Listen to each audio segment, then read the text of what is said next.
Salut Meeple, on se retrouve pour une nouvelle vidéo sur l'actualité du Meeple.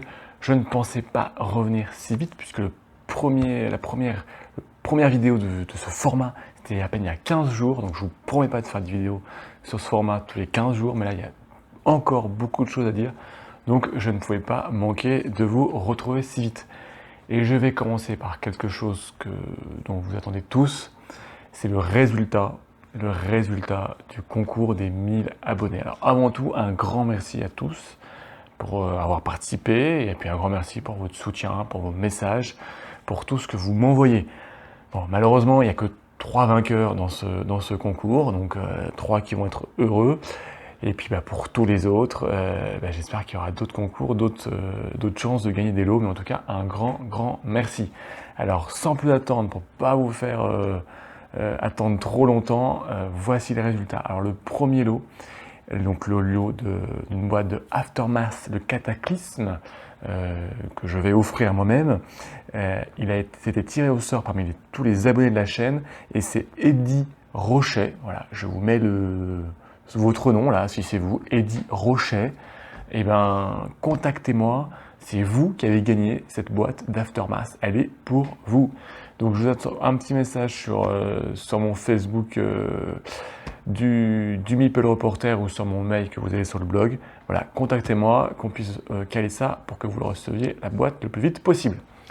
Le deuxième lot, je vous rappelle, c'est Histoire de Peluche qui vous est offert par ma boutique de jeux quicommence.fr. Donc je remercie encore une fois, allez les voir aussi du côté de Besançon. Donc Histoire de Peluche est remportée par Michael Pell, je m'excuse de la prononciation, Michael Pell. Donc voilà, encore c'est vous qui avez gagné cette boîte, elle est pour vous. Donc pareil que pour Eddy, un petit mot sur mon Facebook ou par mail et on cale tout ça pour que vous receviez cette boîte avant vos vacances. Félicitations à tous les deux. Et le troisième lot, donc c'était pour soutenir, et c'est moi qui vous l'offre, ceux qui m'ont soutenu voilà, sur mon Tipeee, sur mon Utip. Donc c'est un petit lot particulier pour ces gens-là. Donc là, voilà, vous étiez une petite dizaine à participer, tirage au sort. Donc, je vous rappelle, une boîte de la Vallée des Marchands et un super deck building que je vais présenter sur la chaîne et puis sur le blog. Et Palmissand, donc c'est un vieux jeu de chez Notes Publishing France, mais moi que j'aime beaucoup. Et pour l'été, c'est impeccable à glisser dans votre poche. Et c'est donc l'ami Kyoshiro qui remporte ce lot. Félicitations à toi l'ami. Je dis l'ami parce que voilà, c'est avec ceux qui me soutiennent sur Utip et sur Tipeee. C'est vrai qu'il y a des échanges qui se font très régulièrement. Kyoshiro, j'ai eu l'occasion de tourner avec lui une vidéo sur la chaîne de Musino. Donc voilà, un grand merci à toi pour ton soutien. En plus, c'est un soutien qui est répétitif dans le temps. Donc voilà, un immense merci. Je te contacte très vite. Là, j'ai ton mail, donc je t'envoie un petit mail et puis on cale ça. Donc félicitations à tous les trois, à Eddy, à Michael et puis à Kyoshiro pour vos lots. Et puis merci à vous tous. Alors, on va parler un peu quand même de l'actualité. Il y a plein de choses et je vais vous présenter des jeux, mais aussi je vais vous présenter des enveloppes. C'est un peu bizarre. Des enveloppes que j'ai reçues, des boîtes. Voilà. Alors, on va dire le Meeple, il devient fou, il se présente ses colis, mais vous allez vite comprendre pourquoi.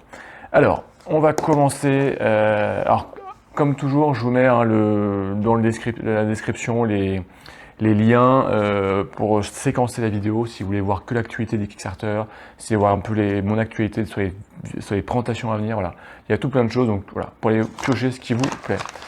On va commencer avec un petit jeu, que j'ai découvert à Cannes et que j'ai reçu. C'est un jeu chez Lumberjack Studio. J'ai nommé Magic Rabbit. Alors, on passe sur la caméra du dessus.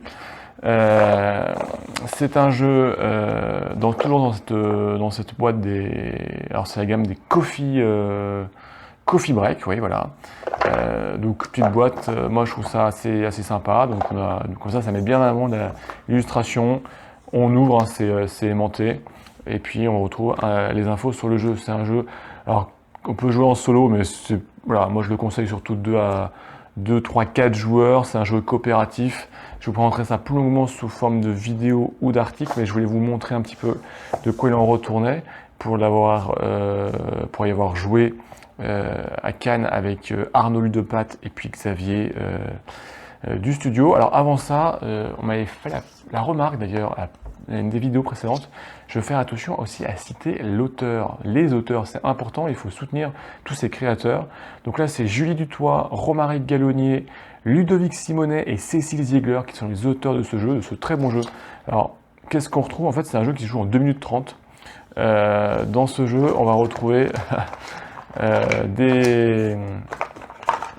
tout plein de tokens, là, un sablier pour mesurer vos 2 minutes 30, il n'y aura pas de tricheur. Alors, on retrouve en fait des lapins numérotés et des chapeaux. Et en fait, le but du jeu, ça va être, on va placer tous les lapins à la suite, là, bon, sans regarder l'ordre, bien sûr. On va placer les chapeaux dessus. Et on va avoir 2 minutes 30, sans aucune communication. On n'a pas le droit de parler. Et en fait, à chacun son tour, on va devoir, soit on regarde le lapin qui est dessous, sans le montrer aux autres joueurs bien évidemment, soit on inverse 2 piles, soit on inverse seulement 2 chapeaux. Voilà. Il n'y a pas de communication, on ne parle pas, on n'a pas de donner des indices avec les mains, voilà, c'est une communication que non-verbale, du regard, enfin bon. Et il faut qu'à la fin des 2 minutes 30, et bien en fait, on ait réussi à remettre dans l'ordre chronologique les lapins, donc du 1 au 9, et les chapeaux qui vont avec. Donc voilà, le tas des 1, 2, voilà, jusqu'à 9. Et bien, souvent, les deux, trois premières parties, on tâtonne, on n'y arrive pas. Et puis en fait, voilà, il y a quelque chose qui se met en place, c'est un peu particulier, c'est assez sympa. Et puis on y arrive. Et puis c'est pas tout. Alors je vais pas vous les montrer, mais voilà, il y a trois enveloppes dans la boîte. Des enveloppes secrètes, 1 étoile, 2 étoiles et 3 étoiles. Et en fait, quand vous avez réussi, ça va venir pimenter la partie avec des nouvelles mécaniques et un peu des surprises, des choses à rajouter. Alors je vous les dévoile pas, j'ai commencé moi à en découvrir. C'est très sympa, ça renouvelle le jeu et puis voilà, ça permet de continuer d'autres expériences. Donc ça c'est chez Lumberjack Studio, c'est Magic Rabbit. C'est un petit jeu très sympathique. Voilà, faut aller voir, c'est très sympa, franchement, pour passer un petit temps entre amis, c'est rapide, 2 minutes 30. Franchement, ça vous prend pas trop de temps et vous pourrez faire enchaîner les parties. Alors, je l'ai présenté en plus de 2 minutes 30, moi.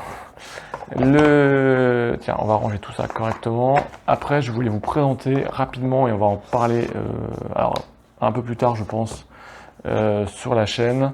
C'est une grosse boîte qui nous vient de chez les Space Cowboys. C'est Sherlock Holmes Détective Conseil. Donc c'est les frontières de Baker Street. Donc un jeu de Dave Neal. Et donc en fait c'est un jeu d'enquête. Alors une enquête assez poussée. J'ai pas encore eu le temps d'y jouer. Mais voilà, les retours des précédentes boîtes sont très bons. Là, dans cette boîte-là, vous allez avoir 10 enquêtes qui vous plongent dans Londres. Et alors là, vous allez voir, dedans, il y a par exemple, ici, on commence juste avec ça. Moi, ça m'avait toujours bluffé. Vous avez un annuaire, parce que voilà, vous allez devoir faire votre enquête, interroger les témoins, des indices, etc. Et vous avez voilà, un annuaire avec plein de noms. Donc juste pour vous dire que voilà, c'est pas la petite enquête que vous faites ça 5 minutes sur un bout de table en griffonnant sur un papier. Non, c'est bien travaillé. Dedans, bon, je vais pas tout vous dévoiler parce que vous avez retrouvé quand même un grand plan de Londres. Alors vous avez vu tous les numéros que vous allez pouvoir y visiter, aller questionner. Enfin bon, il y a quelques soirées de jeu en perspective, je pense. Et ça va beaucoup me plaire, je pense. Et puis bon, en fait, la grosse partie du matériel, hein, ce sont des coupures de journaux. Des coupures de journaux, là, du Times. Et donc, d'époque, hein, genre d'époque. Des facsimilés pour essayer de vous mettre dans l'ambiance. Et puis, à vous de découvrir. Ici, on commence par l'enlèvement de Curzon Street. Alors, je vais pas trop vous dévoiler. Mais voilà. il y a plein de choses. Alors c'est normal que la fin c'est écrit à l'envers pour ceux qui ont été assez rapides. C'est les indices ou la solution complète de Sherlock Holmes. Donc voilà, c'est pour éviter de vous tomber dessus par hasard. Donc voilà, ça on va le découvrir sur la chaîne rapidement. Il y a 10 enquêtes, il y a de quoi faire. Voilà. Franchement ça, c'est une belle réception, je suis très très content. Hop là. Donc ça c'est chez Space Cowboys, c'est déjà sorti, c'est disponible. S'il y en a qui l'ont testé, dites-le moi dans les commentaires, ça me fait toujours plaisir d'échanger avec vous. D'autres qui n'ont pas aimé peut-être, hein, voilà, c'est très sympa et on en parle très vite. Chez Space Cowboys, Sherlock Holmes, lancez-vous dans vos enquêtes. Et alors voilà, pour la chaîne, en termes de jeux, c'est les prochaines sorties. Il y en a quelques autres hein, qui sont pas là, mais surtout ça va être beaucoup de travail sur les prototypes. Et ça c'est super sympa de la part des éditeurs de pouvoir nous envoyer des prototypes pour pouvoir les essayer et vous en faire un retour avant de vous lancer dans les campagnes Kickstarter. Alors j'ai reçu une mystérieuse enveloppe, voilà. C'est chez Agris Games. Alors vous allez me dire, qu'est-ce que c'est? Alors bien évidemment, c'est un prototype. Donc dans la version finale de votre jeu, vous aurez une boîte. Donc c'est un Kickstarter qui arrive dans les prochains jours. Et c'est une enquête. Alors bon, je ne vais pas vous dévoiler, c'est une enquête legacy. Il va falloir enquêter. En fait, vous avez donc des éléments un peu mystérieux, tout plein de choses. Et en fait, il faut commencer la partie. Ils le disent dans le petit mot avec. Voilà, vous avez plein de trucs. Hein. Alors, mais c'est assez amusant parce que c'est des vrais trucs. Là, j'ai une vraie photo. J'ai des vraies photos, quoi. C'est très avec des vrais papiers d'agence, ouais, puis des choses mystérieuses, des lunettes. Enfin, c'est assez. Alors, je regarde pas trop parce que j'ai pas envie trop de me spoiler, mais et en fait, on commence la partie avec la lettre du notaire et voilà, qui vous explique un peu ce que vous devez faire et puis qui vous lance dans l'aventure et puis après, à vous de vous lancer. Alors, ça arrive sur Kickstarter. Ça, c'est juste une des enquêtes, il y aura 2, je crois, proposées dans Kickstarter, puis avec sûrement plein de choses en plus, hein, de l'amélioration de matériel, etc. etc. Alors, je connais pas le tarif des pledges, mais bon, on va découvrir ça. Il y aura 2 épisodes. En fait, le premier, ça nous replonge en 1889 avec la Tour Eiffel, et qui dure plus longtemps que celui-là, avec encore plus de documents, etc. etc. Et puis celui-ci qui se passe en 2019, en 2020 en fait. Et il y a une certaine suite, je crois, dans les deux épisodes. Donc ça, c'est Hélas. Donc ça arrive chez Agris Games. Je vais tester ça ce week-end. Et puis, je vais vous en faire un petit retour.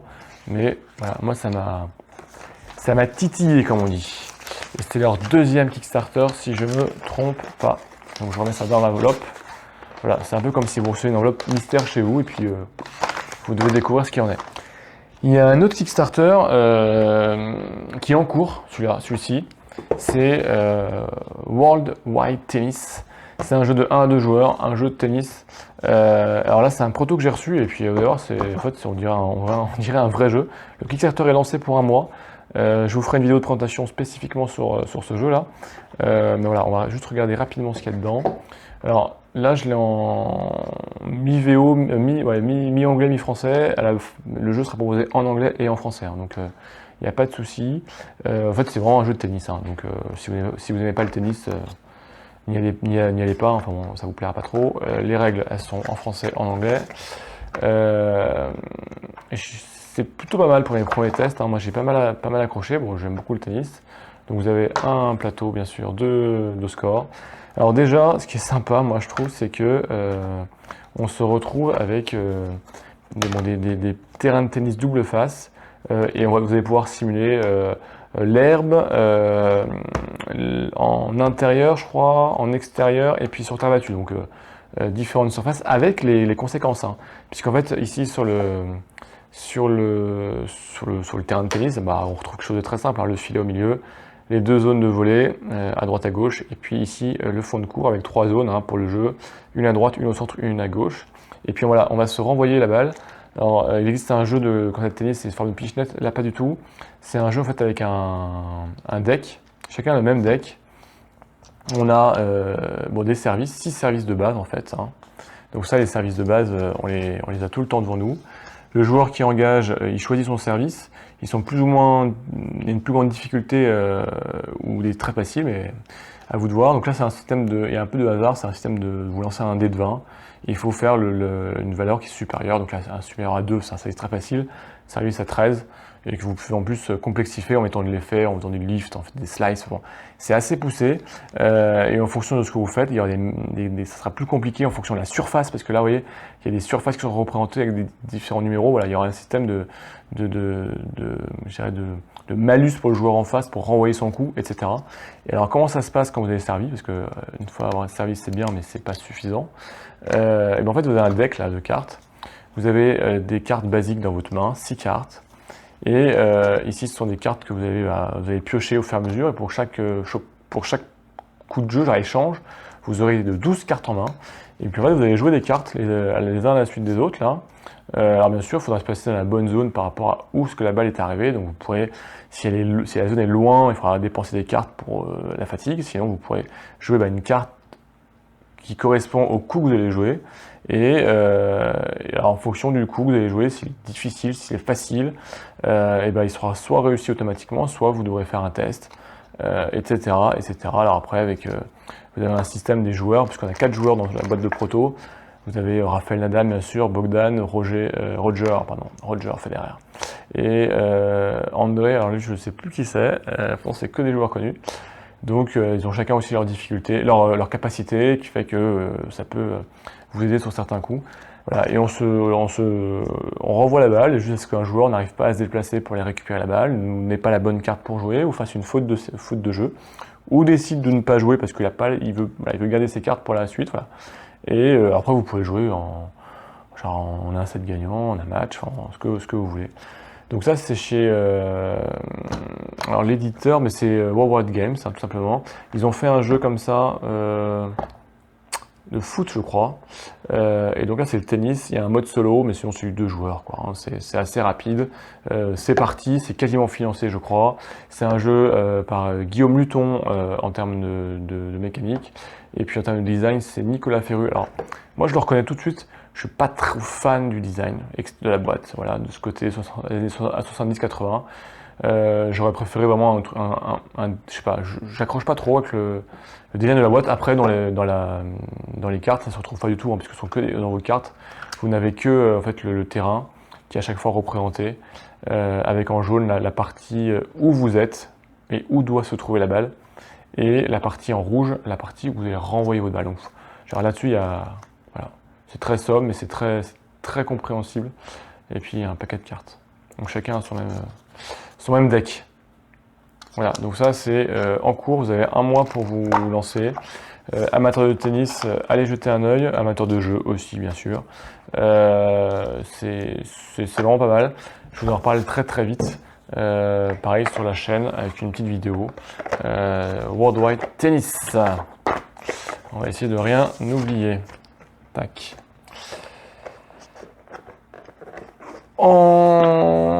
Qui arrive aussi en prototype, et ben alors là c'est une drôle de boîte.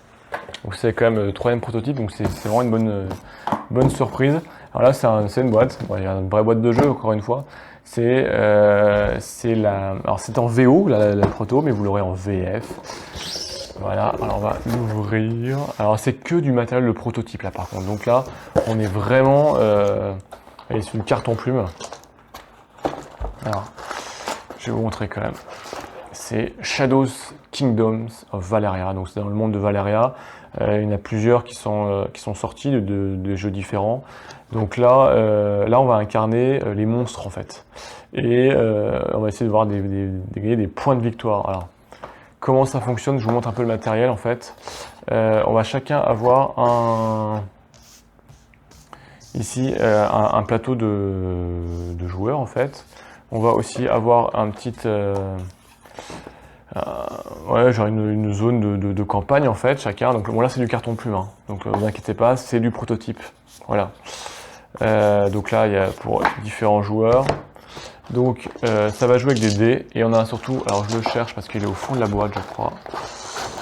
Voilà, il est là. on a un plateau de jeu. Tiens, ça, on va le retirer. Tac. Vous avez un plateau de jeu. Alors, je vais mettre à l'endroit, ça sera mieux. Voilà.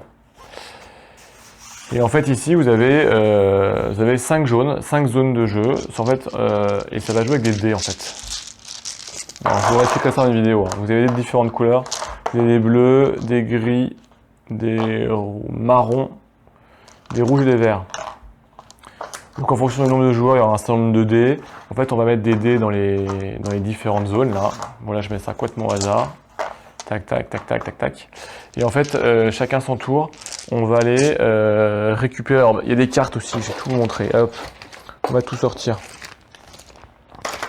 Il y a plein de cartes, c'est un jeu de dés, gestion de ressources. En fait, l'objectif ultime, alors je les cherche, elles sont là. C'est de réaliser des attaques sur les méchants villageois, enfin bon, le monde des humains. Ici, vous avez des plans en fait d'attaque qu'on va mettre ici en fait. Donc là, je les mets complètement au hasard. Tac, tac, tac. On va décaler, si bien le voir. Hop là, on va remettre ça comme ça. Donc en fait, le but, ça va être d'aller récupérer ces plans. Donc c'est un coup en or, enfin bon. Et pour pouvoir ensuite gagner des points, il faut avoir récupéré les bons dés. En fait, à chaque tour de jeu, ce qui se passe, c'est que vous allez envoyer votre meeple, hein, votre chef de bande. Là, on va prendre celui-ci. À chaque tour de jeu, vous allez dire, moi je vais dans cette zone-là ou dans une n'importe quelle zone. Et ce qui se passe, c'est que quand vous allez dans une zone, vous récupérez un dé avec sa valeur qui est affichée. Hein. Vous allez mettre dans votre pool de dés. Voilà. Et vous allez pouvoir donc récupérer des dés dans vos différents tours. Alors au début, je vous montre, c'est vraiment du rapide, mais ça vous permet d'avoir une première idée. Sur le plateau aussi, voilà, vous avez des zones qui sont, c'est du live, hein, qui sont cachées. Hein. Donc ça, vous pouvez, voilà, il va falloir les débloquer au fur et à mesure. En fait, c'est un peu comme dans Site ou Site, je ne sais pas comment vous dites. Il faut venir les débloquer des zones pour avoir plus de capacité de puissance en fait. Et ça, c'est nos marqueurs pour suivre notre or. Il y a les ressources, il y a l'or, il y a la magie, il y a l'influence, tac, et voilà. Et donc en fait, vous allez récupérer donc des dés. Donc quand vous allez dans une zone, vous allez pouvoir faire une action qui est liée à la zone. Donc ici, c'est récupérer une gemme de magie, une gemme, pardon. Ici, récupérer de la magie. Ici, acheter des cartes, on va y revenir. Récupérer de l'or. Récupérer ici des cartes pour vous les réserver. Et ensuite, vous allez récupérer ces fameux dés. Alors sur ces dés, en fait, vous avez une valeur. Ici 3, enfin bon, ça va de 1 à 6 la valeur du dé. Donc plus la valeur est forte, plus le dé est fort en fait. Et ce qui se passe après, c'est que donc vous allez à différents endroits. Hein. Et ensuite, quand vous êtes prêt, quand vous avez récupéré assez de dés, tiens, on va dire qu'on aura récupéré, on va dire qu'on va récupérer 2 dés marrons. On change. C'est pour vous montrer. Hein. Et à ce moment-là, et ben en fait, quand vous avez récupéré vos dés, vous êtes content de vous. Il y a 5 lieux ici. Le 6e lieu, c'est chez vous. Vous rentrez dans votre petite, chez vous, et vous décidez de réaliser une des cartes ici d'action en fait, d'action, de combat. Donc vous la récupérez, vous en payez le coût en or, etc. Vous pouvez vous les réserver si vous voulez avant. Et donc ici, il faut avoir les dés correspondants. Donc ici, c'est des marrons, et les cartes, il faut des dés de différentes couleurs en fait. C'est un système de combinaison de dés, ça peut être des divelets. Et donc en fait, quand ça se passe comme ça, vous gagnez automatiquement le combat. Il n'y a pas de système de valeur, mais la valeur que vous allez engager sur votre combat, ici 3 plus 2, 5, en fait, ici ça va donner un certain nombre de points de victoire. Donc plus vous allez réussir à avoir des dés très forts, plus vous aurez des points de victoire. Ici avec 5 de combat, si je puis dire, j'ai 15 points de victoire. Si j'avais entre 10 ou 19 points de victoire, j'aurais gagné 15 points de victoire. Donc, vous voyez, bon. Il faut quand même essayer d'avoir des meilleurs dés. Alors après, vous avez un système de gemmes, d'or, qui vous permettent de retourner vos dés, qui vous permettent d'utiliser des dés d'une autre couleur, de combiner ça, etc.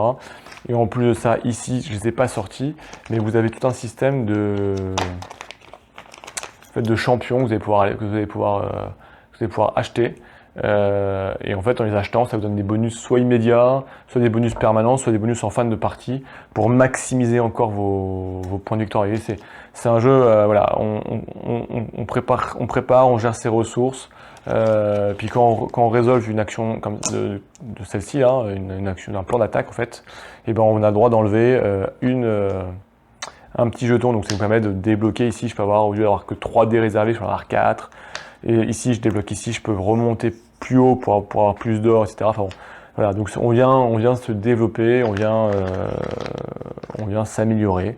Et puis quand le premier joueur qui réussit à avoir résolu 7 cartes plan d'action, bah, ça met fin à la partie et on garde le nombre de points de victoire. Voilà, c'est du très rapide. Je sais que le Dandy en a fait un article, donc allez le voir, c'est très détaillé, il est super bien fait comme d'habitude. Et puis moi, je vous en fais une vidéo vraiment détaillée sur la mise en place, la mécanique, très vite. Ça arrive en Kickstarter et ça arrive en VF grâce à Lucky Duck Games. Ça arrive, je crois, vers le 10 juillet de mémoire. Donc voilà, soyez prêts et la vidéo sortira un peu avant, j'espère, ou en tout début de campagne pour vous faire une idée. Alors bien sûr, c'est du matériel de prototype, je vous le répète, ça va s'améliorer. En tout cas, moi j'adore le visuel et j'ai lu les règles, j'ai pas encore joué, mais les règles voilà, sont très claires, très fluides et c'est très sympa. Donc 3 prototypes à vous tester très rapidement et c'est très sympa ça et c'est super, c'est vraiment bien pour les parties en fait. Qu'est-ce qu'il y a d'autre aussi bien sûr, parce qu'il y a d'autres, l'actualité aussi est très riche, il y a bien sûr le Kickstarter de Ibris qui est en cours, je vous en ai parlé, je vous ai fait une vidéo, donc n'hésitez pas à aller voir, c'est un jeu de placement d'ouvriers dans le monde grec, des règles très simples mais un super jeu après en termes de stratégie. Allez voir, c'est Ibris, 79 € le pledge, ça marche déjà pas mal. Vous allez avoir aussi vers mi-juillet la boîte de jeu qui va lancer un Kickstarter, c'est Demio, alors là je connais pas trop. On va se renseigner, on va suivre ça, et puis je vais essayer de faire une vidéo en invitant Arnaud Ludepatte, qui est ambassadeur la boîte de jeu, en tout cas qui a eu une boîte prototype, donc qui maîtrise le sujet, on va essayer de l'interviewer pour vous présenter ça.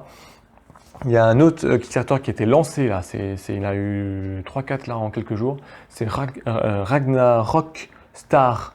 Alors c'est un jeu un peu fun, c'est un jeu de gestion de ressources, et en fait les ressources sont vos fans, puisque vous êtes un groupe de rock viking, voilà, donc allez voir, il y a eu pas mal aussi de reviews là-dessus, c'est un auteur français, assez sympa, et puis bah, c'est déjà pas mal, déjà tout ça qui arrive sur le mois de juillet, un mois de juillet d'habitude très calme, et ben là pas du tout, et puis là encore, j'en avais parlé dans mon premier Meeple, l'actu Meeple, c'est Novea Aetas Renaissance, chez Lunius Manu Studio, un jeu de dungeon crawler en coopératif. Alors, ça devait arriver en juillet, c'est peut-être décalé d'ailleurs en août ou septembre, c'est à suivre.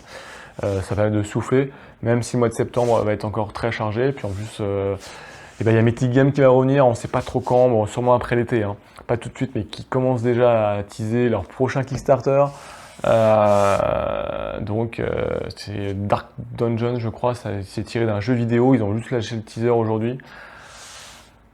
Voilà, il y a aussi bien sûr les Serious Poulp qui vont arriver avec la 7ème citadelle, enfin bon, il y a beaucoup de choses, mais ça permet de se retrouver en vidéo, de vous présenter tout ça. Voilà, bah en tout cas c'est toujours un plaisir de passer du temps avec vous, de vous présenter toutes ces sorties, tous ces prototypes. On en reparle très vite, comme d'habitude vous mettez tout en commentaire, ce que vous voulez voir, ce que vous voulez pas voir, ce que vous aimez, ce que vous aimez pas. Et puis on se retrouve très vite pour de nouvelles aventures. Merci pour tout, merci pour votre soutien, abonnez-vous. Et puis voilà, portez-vous bien et surtout passez de bonnes vacances pour ceux qui en ont. Et ceux qui en ont pas, comme moi, et ben, bon courage au boulot. Et voilà, quand il faut vous échapper, et ben, allez faire une petite partie de jeu de société, ça fait toujours du bien. Ciao les amis!